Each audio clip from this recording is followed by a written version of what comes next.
হয়, এখেতসকলে একজেক্টলি বাগান এটা মালিকাধীন বাগানৰ ভিতৰত থকা এটা জনগোষ্ঠী। এখেতসকলক ব্ৰিটিছসকলে আমাৰ ইয়ালৈকে অসমলৈকে আনিছিল আৰু এখেতসকলে এটা বাগানৰ এটা সংৰক্ষিত এৰিয়াৰ মানুহ হিচাপে এখেতসকলক ৰখা হৈছিল, এতিয়াও আছে। কিন্তু এতিয়া এখেতসকলক এটা আউট অফ কণ্টেইনৰ বাহিৰত নিব বিচাৰে কামটো, যিটোত আমি বিৰোধ কৰিছোঁ।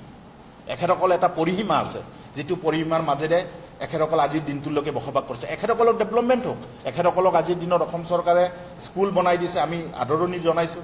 এখেতসকলৰ ল'ৰা ছোৱালীবোৰ শিক্ষিত হ'ব লাগে, আমাৰ আদৰণি জনাইছোঁ। কিন্তু ST দিলেহে যে শিক্ষিত হ'ব, সেইটোত কি কথা আছে? সেই বিষয়টোত আমাৰ বিৰোধ আছে।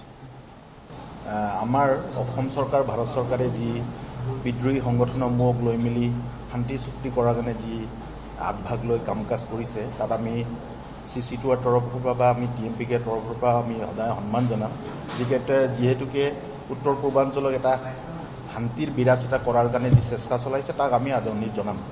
কিন্তু সেই আদৰণিৰ নামত, সেই শান্তি চুক্তিৰ নামত, একৰ্ডৰ নামত আকৌ ইয়াতে এটা বিভাজন ৰাজনীতি এটা কৰাৰ আমাৰ যিটো দেখা পাইছোঁ, সেই দেখা পোৱা বস্তুবোৰত আমাৰ বিৰোধিতা আছে। যিহেতুকে তাতে কেইটামান দফাই লিখা আছে, যিটো দফাবোৰত আমাৰ ট্ৰাইবেলসকল, ইয়াত থকা যিবোৰ ট্ৰাইবেল আছে, সেই ট্ৰাইবেলসকলৰ ক'ৰবাত নহয় ক'ৰবাত এটা অধিকাৰৰ বিংগিত কৰাৰ এটা ইংগিত আমি পাইছোঁ। যিহেতুকে তাতে স্পষ্টভাৱে লিখা আছে যে যিহেতুকে আমাৰ ইয়াত থকা যিবোৰ ট্ৰাইবেল মানুহ আছে, ট্ৰাইবেলসকলৰ যি কাউন্সিল বা অট'নমাছ কাউন্সিল আছে, সেই কাউন্সিলবোৰ যিবোৰ আছে আৰু যিবোৰ নোপোৱাকৈ আছে এখেতসকলক দিয়া নাই। কিন্তু অলৰেডি এতিয়া নন ট্ৰাইবেল মানুহ, ট্ৰাইবেল নোহোৱা মানুহকো অট'নমাছ কাউন্সিল দিছে। আৰু ইতিমধ্যে যিটো চাহ জনগোষ্ঠীসকলৰ লগত যিটো এটা চুক্তি হৈছে, সেই চুক্তিত এটা দফা সন্নিৱিষ্ট কৰা আছে যে এখেতসকলকো অনাগত দিনত স্বায়ত্তশাসিত পৰিষদ দিব বুলি। সেইটোৱে কি বহন কৰিছে? তাত এটা ৰাজনীতি এটাৰ ইংগিত বহন কৰিছে, যি ৰাজনীতিয়ে আমাৰ মাজত থকা যি ট্ৰাইবেল নন ট্ৰাইবেল বা ইয়াত থকা ঐক্যতাৰ এটা অনৈক্য এটা বিৰাজ কৰাৰ এটা ৰাজনৈতিক ষড়যন্ত্ৰ বুলি আমি ধৰি ল'ব লাগিব। চ' আজি আমি CC2ৰ তৰফৰ পৰা আমি এটা স্পষ্ট ভাষাৰে অসম চৰকাৰ, ভাৰত চৰকাৰক এটা আমি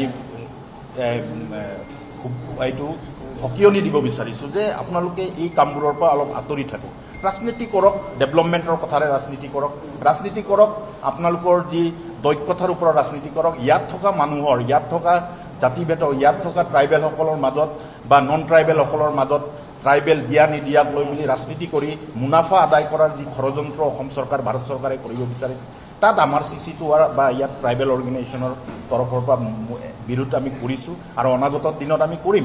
এখেতসকলৰ যি জাতি জনগোষ্ঠীসকলৰ আছে, ইয়াত থকা 6 কমিউনিটিৰ কথা আমি ইয়াতে উল্লেখ কৰিছোঁ, আমি বিৰোধিতা কৰিছোঁ এখেতসকলে ST হ'ব নালাগে বুলি।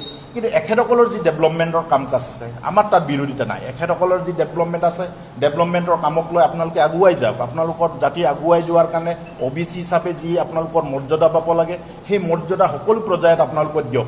আমিও ট্ৰাইবেল সমাজে বা ট্ৰাইবেল ছ'চাইটিয়ে বা ট্ৰাইবেল CC2ৰ তৰফৰ পৰা এই জনগোষ্ঠীসমূহে আগবাঢ়ি যোৱাৰ কাৰণে আমি যি যেনেকৈ ৰাজনৈতিকভাৱে আমি সহমত প্ৰকাশ কৰিব লাগে, আমি সদায় প্ৰকাশ কৰি আহিছোঁ আৰু অনাগত দিনতো প্ৰকাশ কৰিম।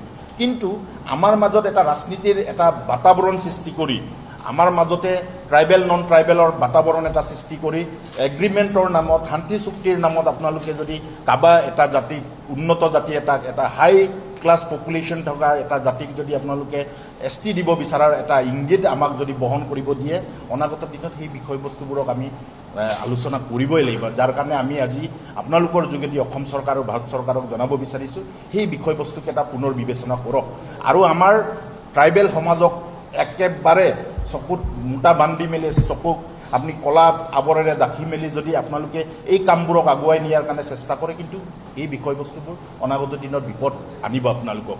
যিহেতুকে আপোনালোকে নিশ্চিতভাৱে জানে যে আপোনালোকেও যদি ভোট ক'ৰবাত জানে, হয় 6 জনগোষ্ঠীৰ ভোটেৰেও আপোনালোকে চৰকাৰ হৈছে, এইটো আমি নকওঁ যে অকল ট্ৰাইবেল সমাজে আপোনালোকক সহায় কৰিছে, এই অসম চৰকাৰখনে আপোনালোকক সহায় কৰিছে, এইটো আমি কেতিয়াও নকওঁ।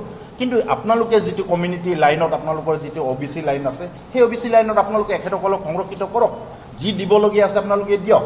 কিন্তু আমাৰ ট্ৰাইবেল সমাজখনৰ যি অধিকাৰ খৰ্ব কৰি আপোনালোকে যদি এখেতসকলক আগুৱাই যোৱাৰ পৰিকল্পনা বা এখেতসকলক ৰাজনৈতিকভাৱে সংৰক্ষিত কৰাৰ কাৰণে যি পৰিকল্পনা কৰিছে, সেইটো বেয়া কথা। আৰু সেই কথাত আমি সহমত, ট্ৰাইবেল মানুহ, আমি চিধা চিধি কোৱা মানুহ, সেই কথাত আমি বেয়া পাইছোঁ। আৰু সেই বিষয়টোক আপোনালোকে আমাক পুনৰ বিবেচনা কৰক। অসম চৰকাৰে, ভাৰত চৰকাৰে, গৃহ বিভাগে অসম চৰকাৰৰ মাননীয় মুখ্যমন্ত্ৰীক অনুৰোধ জনাইছোঁ আমি CC2R তৰফৰ পৰা গৃহমন্ত্ৰী বিভাগত, গৃহমন্ত্ৰী লেভেলত আপোনালোকে এই বিষয়টোক আমাক আলোচনালৈ আমন্ত্ৰণ কৰক। আমি দাবী জনাইছোঁ, আজি আপোনালোকৰ প্ৰেছ ৰিলিজৰ জৰিয়তেও আমি জনাইছোঁ যে গৃহমন্ত্ৰী লেভেলত, ভাৰত চৰকাৰৰ লেভেলত সেই বিষয়টো পুনৰ বিবেচনা কৰাৰ কাৰণে আমি আপোনালোকৰ